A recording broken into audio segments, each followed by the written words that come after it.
Pada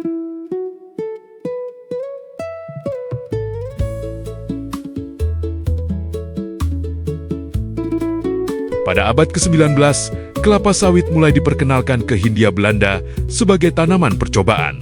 Dari Kebun Raya Bogor, tanaman ini kemudian dikembangkan di berbagai wilayah hingga pada awal abad ke-20 mulai menjadi komoditas perkebunan. Salah satu kawasan penting dalam perkembangannya adalah Asahan, Sumatera Timur.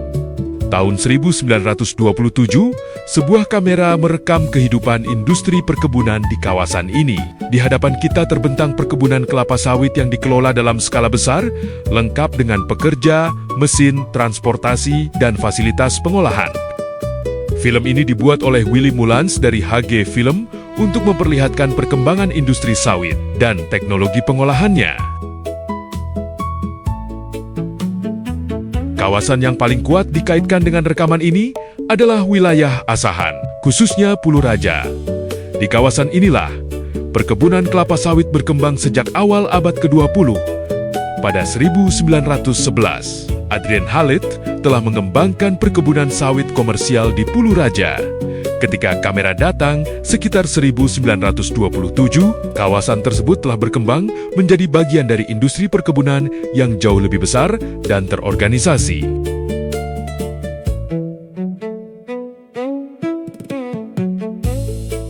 Di bagian awal, kita melihat hasil perkebunan dikumpulkan dalam jumlah besar. Tandan sawit yang telah dipanen dikumpulkan sebelum dibawa menuju fasilitas pengolahan. Pekerjaan seperti ini membutuhkan tenaga fisik yang besar dan dilakukan oleh para pekerja pribumi. Mereka berada di garis depan proses produksi, mulai dari pekerjaan di perkebunan hingga aktivitas di sekitar pabrik. Tenaga mereka menjadi bagian penting dari roda ekonomi perkebunan kolonial.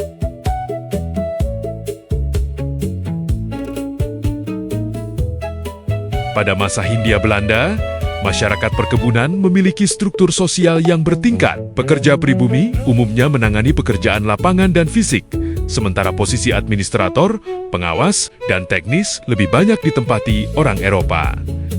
Sistem ini berjalan dengan jaringan modal dan manajemen Belanda, serta perbedaan akses terhadap pendidikan, keahlian, dan posisi profesional pada masa kolonial.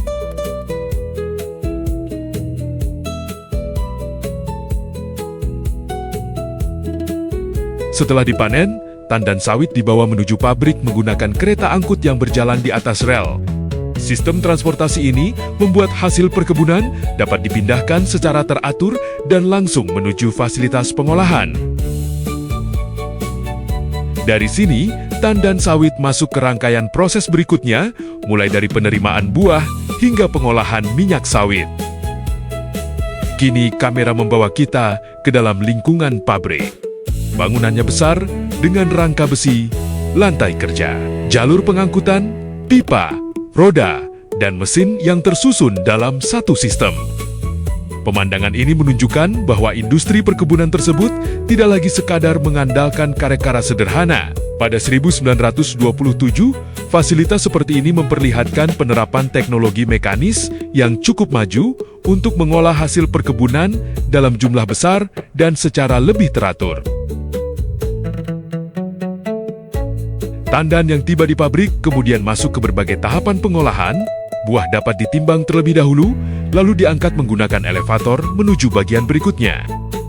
Setelah itu, tandan dimasukkan ke dalam ketel dan mendapatkan perlakuan uap. Proses ini membantu mempersiapkan buah sebelum dipisahkan dari tandannya. Dari sini, kita dapat melihat bahwa setiap tahapan telah dirancang dengan fungsi tertentu, membentuk sebuah rangkaian produksi yang berkesinambungan.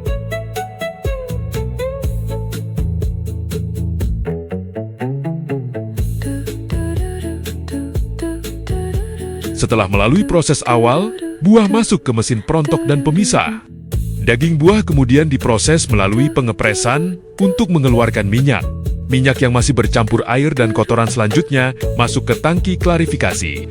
Setelah dipisahkan, minyak disaring menggunakan filter press dan kemudian dialirkan ke dalam tong. Bahkan bijinya tidak dibuang.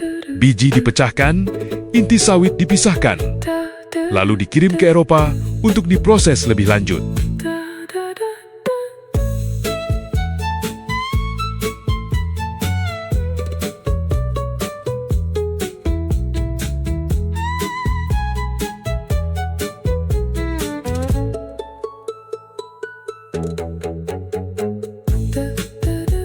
Jika diperhatikan dengan teliti, teknologi di dalam pabrik ini sangat terintegrasi.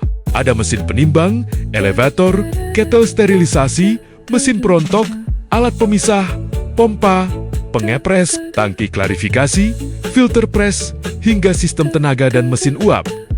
Semua bekerja dalam satu rangkaian. Bagi masyarakat masa itu, pabrik seperti ini menjadi simbol modernitas industri karena teknologinya berasal dari manufaktur Eropa dan diterapkan di perkebunan tropis Sumatera.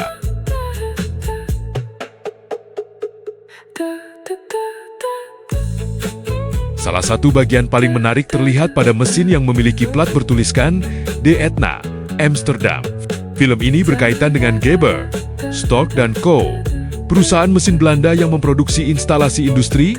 Arsip menunjukkan adanya rancangan instalasi ekstraksi untuk ondernaming Pulu Raja yang diterima dari Stork & Co. Amsterdam. Pada tahun ke-1925, temuan ini sangat sesuai dengan film tahun 1927 yang secara khusus menampilkan instalasi pengolahan minyak sawit Stork.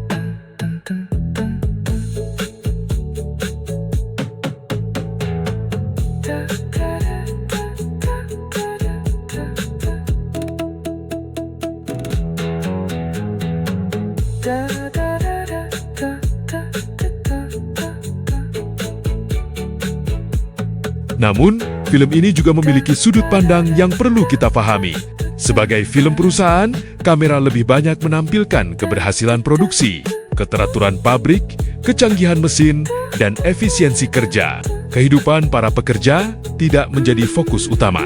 Padahal, pada 1927, jumlah pekerja asal Jawa di perkebunan Sumatera Timur telah mencapai sekitar 62.000 orang. Mereka merupakan bagian besar dari sistem perkebunan yang membuat industri tersebut dapat berjalan setiap hari. Selain menghasilkan minyak dari daging buah, proses ini juga menghasilkan inti sawit yang memiliki nilai ekonomi. Setelah biji dipecahkan, intinya dipisahkan dan dikirim ke Eropa untuk diolah menjadi minyak inti sawit.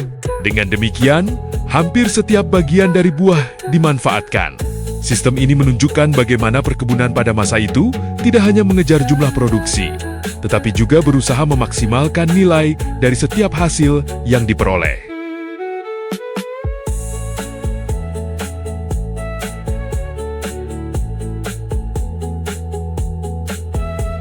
Karena itu, rekaman ini memperlihatkan dua sisi sekaligus.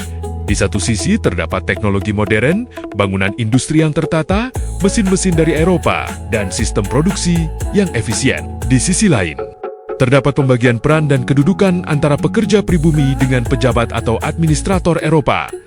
Kemajuan teknologi berjalan bersama perbedaan akses terhadap pendidikan, keahlian, dan posisi profesional pada masa kolonial. Selain pekerja Jawa, perkebunan juga mempekerjakan buruh dari berbagai daerah, termasuk buruh Tionghoa. Sebagian bekerja dengan kontrak dan menerima upah sesuai ketentuan perusahaan. Besarnya upah berbeda menurut pekerjaan dan kelompok pekerja. Sistem kontrak ini menjadi salah satu ciri utama tenaga kerja perkebunan Sumatera Timur pada masa Hindia Belanda. Pada akhirnya, rekaman tahun 1927 ini membawa kita kembali ke Asahan, wilayah yang menjadi salah satu bagian penting dalam sejarah awal industri kelapa sawit Indonesia, perkebunan Pulu Raja, tenaga pekerja pribumi, pengelolaan kolonial, serta mesin Stork menjadi bagian dari satu sistem besar.